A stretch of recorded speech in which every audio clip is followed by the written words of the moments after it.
माझे नाव जाने प्रदीप कांबळे. मी इयत्ता 7वी शिकत आहे. माझ्या शाळेचे नाव जिल्हा परिषद प्राथमिक केंद्र शाळा शिरवली.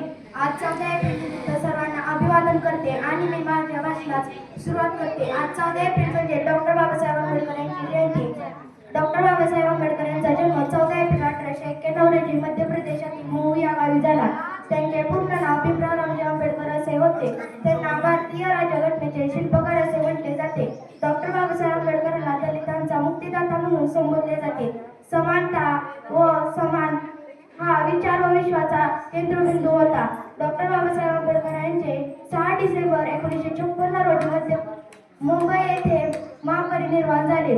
डॉक्टर बाबासाहेब आंबेडकरांना 1924 साली बहिष्कृत कार्मिकी स्थापना केली. त्यांनी समाजाला शिका, संघटित व्हा आणि संघर्ष करा असा संदेश दिला. ते सर्वांना समान हक्क मिळावेत म्हणून नेहमी